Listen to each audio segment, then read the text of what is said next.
Let me tell you what actually whips up fears of Islam.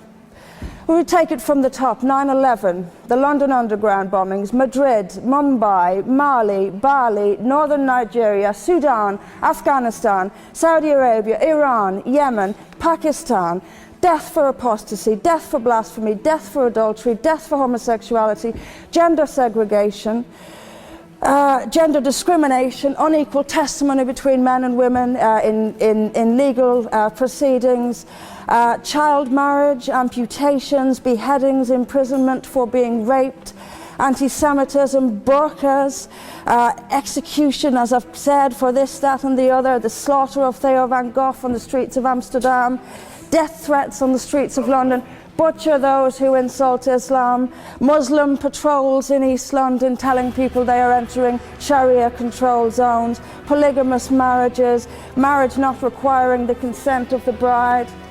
This is what causes fear of Islam. It is not me, it is not my colleagues on this side.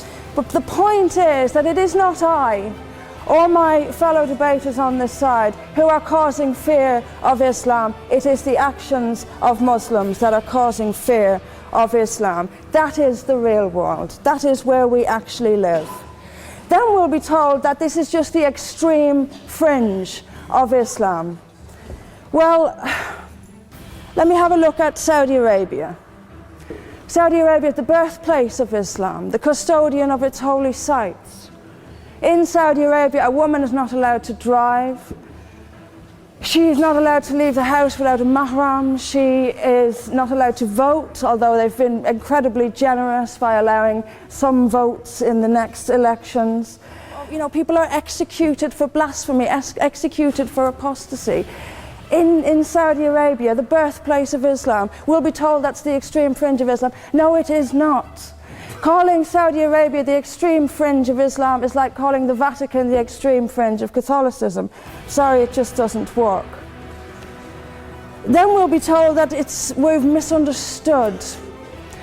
Violent Muslims have misunderstood.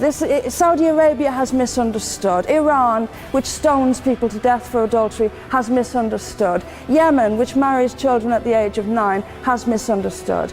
Has there ever been a more spectacularly misunderstood religion than Islam?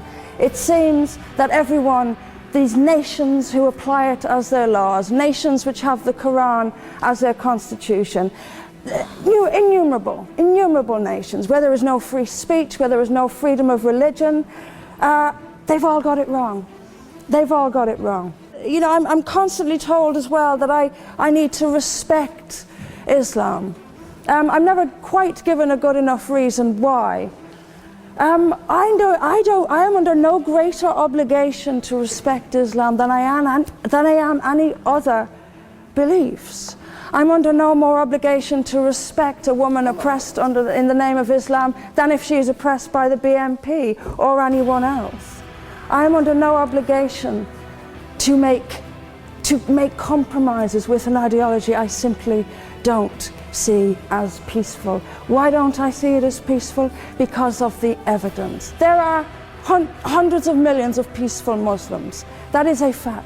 But that does not mean that Islam itself is peaceful. Peaceful Muslims interpret verses of the Quran so almost beyond recognition. It's reinterpreted, like the command to beat her. It's there in the Quran, and I've seen Muslim women try to dance around it. They put words in there that simply aren't there. That's what it says. It says beat her. And in the countries where the Quran calls the shots, that is exactly what they do. This is not peace. This is not justice. Islam is not a religion of peace, as the evidence shows us. Thank you.